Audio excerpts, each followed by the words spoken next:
이번에는 비류 동사 중의 하나인 동사 아를 살펴보겠습니다. 유형동사 아는 우리말 이다로 인지에 받아들이는데 2인칭 주어 유의 존재 상태 표현에서만이 아니라 3인칭 복수 주어의 어떠함을 말할 때도 똑같이 작용하므로 왜 그렇게 작용하는지를 살펴보겠습니다.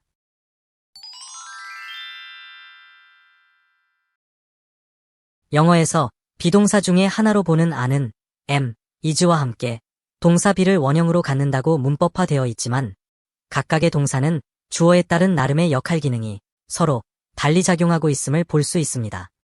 예문 2에서는 am, 예문 3은 is가 2인칭 유의 a에 대응되는 나름의 상태동사로 적용되어 있는데 예시 2의 1인칭과 3의 3인칭에서는 왜 선택되지 못하는 것일까요?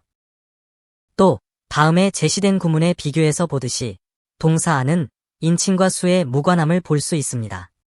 영어 모국어 사용자가 2인칭 주어와 복수 주어에 a를 사용하기 때문에 그렇다고 하는 모방주의 사고에서 벗어나 이런 현상을 이해할 수 있는 역할 기능과 그에 따른 작용 개념을 하나의 우리말 의미로 도출해 보아야 합니다.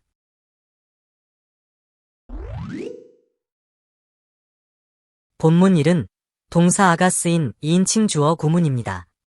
말하는 화자가 상대방을 앞에 두고서 상대유의 어떠함을 표현하고자 a를 선택한 것인데 동사 a는 주어의 어떠함이 구체화되는 어휘에 앞서 나열되었을 뿐 그 자체로 주어의 어떠함을 표현해주지는 못합니다. 크리스천이 주어져야만 비로소 역할이 완성되는 이른바 불완전 동사입니다. 그리고 예문 2와 3처럼 서로 다른 역할 기능으로 표현해야 하는 주어의 인칭에 따른 선택적 제약이 따르고 있습니다. 예문 1, 2, 3 표현에서 주어와 동사가 관계지워진 것을 보면 동사 a는 2인칭의 주어 구문 1에만 적용되어 있기 때문에 예문 2에서의 I am이나 3의 he is와는 변별적으로 작용함을 알 수 있습니다.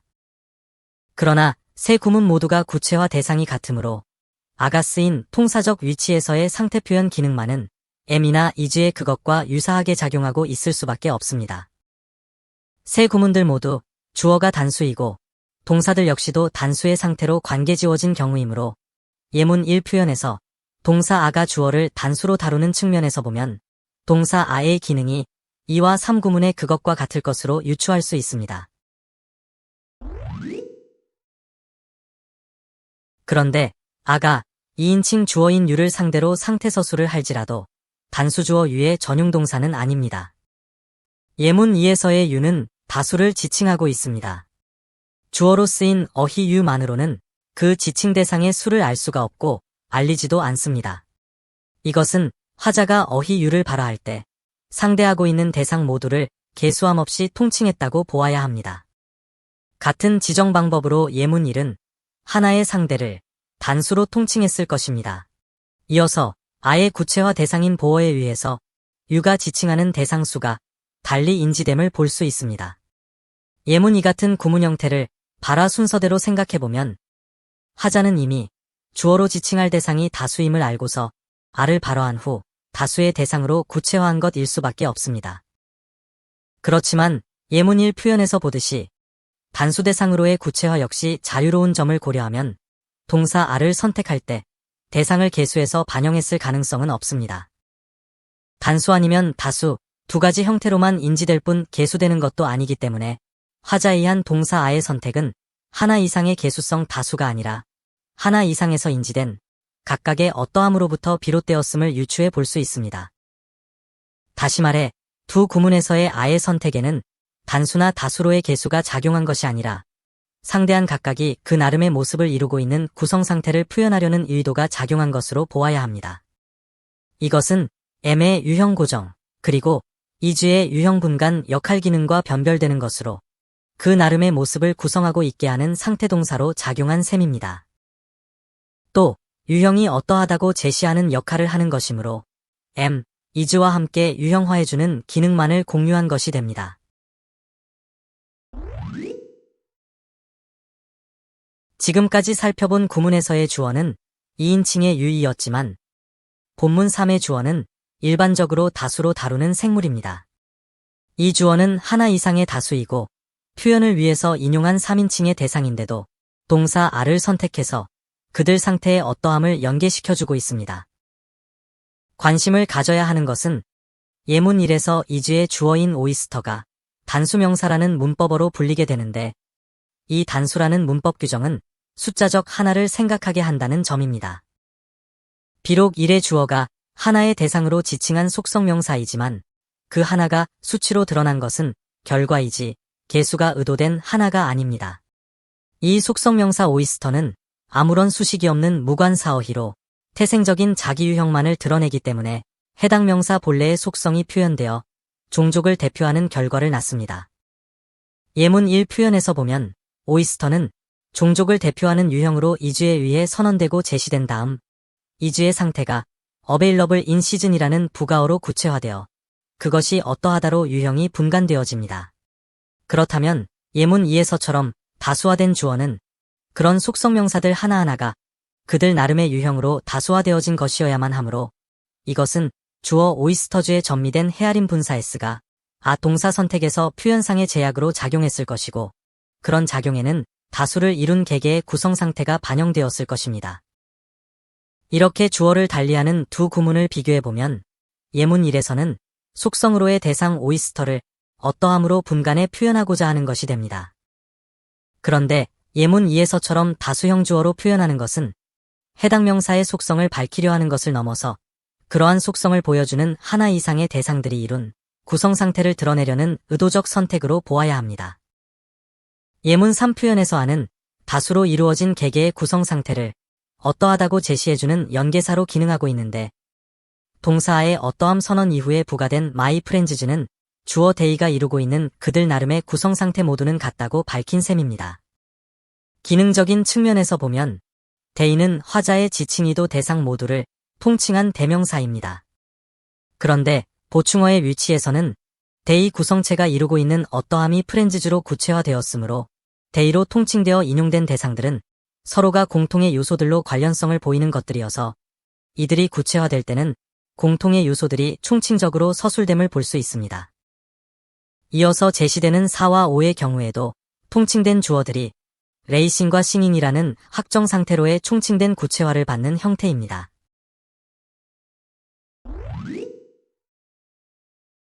지금까지의 분석에서처럼 동사 R을 선택해야 하는 제약이 주어에게 주어져 있음을 받아들이면 본문사에서의 주어 UNI는 관련성으로 통칭되어 주어가 되었을 것이 자명하므로 둘이 하나 되는 총칭은 아닙니다. 만약 총칭되었다면 UNI는 덧셈 상태가 되고 맙니다. 이 구문에 대한 우리말 해석을 보면 너와 나는이 아닌 너나 나나로 되어 있습니다. 이 해석에 오류가 없다면 아의 특성을 잘 보여주는 셈입니다. 유와 아이가 모여서 둘이기 때문에 아로 서술된 것이 아니라 살펴본 대로 아는 개개의 구성 상태를 표현해주는 것이므로 유나 아이는 각각 스루 상태에 있을 것이고 그러한 상태가 연관되어진 채로 통칭된 것입니다. 즉, 그 나름의 상태가 관련성이 있어서 통칭된 공통의 주어입니다. 그렇다면 개개의 구성 상태가 아에 의해 서술되는 것이므로 1인칭 주어 아이도 역시 아에 의해 서술되는 것이 됩니다. 다음 본문 5 표현형은 그 개연성을 잘 보여줍니다. 본문 5의 부가부에서 보면 동사 아가 아이를 의문체로 다루면서 의문문을 이루고 있고 비록 부가 의문문일지라도 주어는 분명히 1인칭 주어 아이입니다. 본문 5처럼 부가 의문부를 표현으로 선택한 것은 화자가 자기 상태를 다른 사람에게 묻는 것이므로 이 말을 듣는 상대방 유에게 주어 아이가 그 나름의 모습, 즉 옳지 않는 상태를 이루고 있는지를 판단해주기를 요구하는 의도를 드러낸 것입니다. 예문 1의 부가부에서도 친구 관계라는 구성 상태임을 판단받으려고 부가형 아한트 아이를 발화한 자연스러운 표현입니다. 이렇듯 아를 선택하게 하는 요인은 주어의 인칭이나 숫자에 있지 않고 대상이 이루고 있는 구성 상태의 어떠함을 선언하고 연계시켜주는 역할 기능과 작용 개념에 따른 것이 됩니다. 주어가 1인칭이면서도 복수인 통칭 주어 위에서도 아가 사용되어 있음을 보고 그 개연성을 확인해 보겠습니다. 본문 6의 주어 위는 화자 아이가 포함되어 있는 다수의 구성체입니다.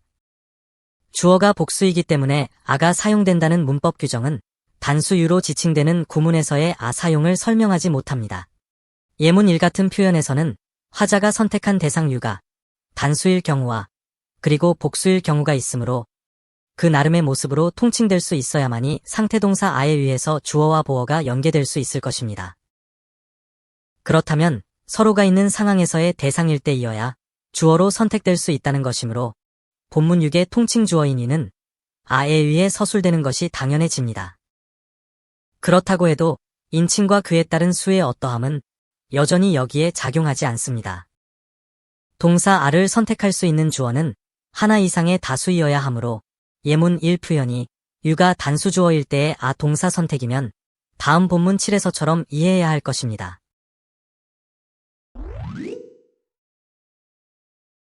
본문 7 같은 형태로 표현하는 화자는 대상인 유를 앞에 두고 유의 상태를 판단할 때 아를 사용했는데 단수 대상을 두고 아를 선택한 것이 아니어야 한다면 다수적 상황, 즉 서로가 있는 상황이 전제되어야 할 것이므로 이 표현에서는 말하는 화자와의 관계 구성을 생각할 수 있습니다.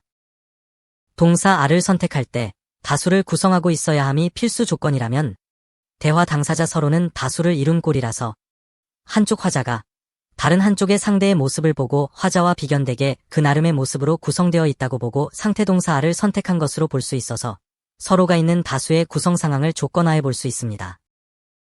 다음은 아의 임의형 축약인 아리형과의 변별에서 살펴보겠습니다. 본문 8 같은 축약 형태로의 표현은 결코 말을 효율적으로 하기 위한 압축 표현이 아닙니다.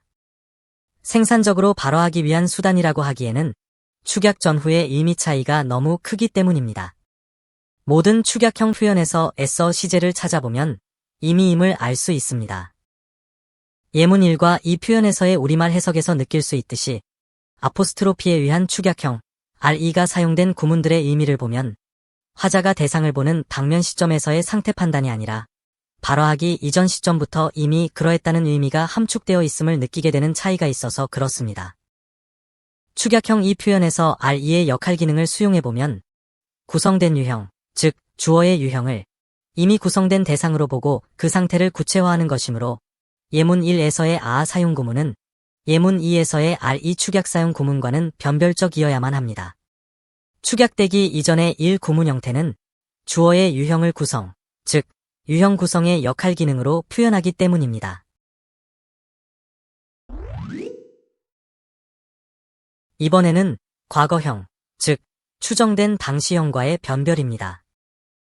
예문 1, 2, 3 표현을 비교해보면 예문 2에서의 축약형 RE는 임의의 어떠함이 드러나는 표현형이라서 축약형 시제는 1과 3의 중간 어디쯤에 해당함을 느낄 수 있고 이미 이루어진 구성된 유형으로 작용하므로 다음과 같이 변별됩니다.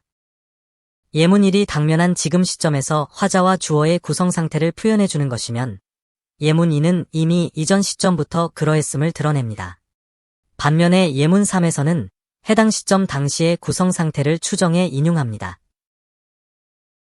지금까지 살펴본 상태동사 아에 작용하고 있는 역할 기능과 그에 따른 작용 개념적 특성은 이렇게 정리됩니다. 첫째, 유형 구성 동사 아는 인칭과 수에 무관합니다. 둘째, 아는 하나 이상의 서로가 있는 상황에서의 주어 상태를 말해줍니다. 셋째, 아는 상대한 나름의 모습으로 구성되어 있음을 표현해줍니다. 이제는 도출해본 아의 역할 기능과 작용 개념으로 유형 구성 동사 아의 사용이 자유로워지시기 바랍니다. 구독을 눌러두시고 또 다른 어휘 분석도 놓치지 마세요. 이러한 문법 분석이 낯설거나 어려우시면 반복해보세요. 영어가 새롭게 다가올 것입니다. 자세히 보시려면 출판되어 있는 전자책과 종이책을 활용하세요. 물론 홈페이지에서는 무료로 보실 수 있습니다.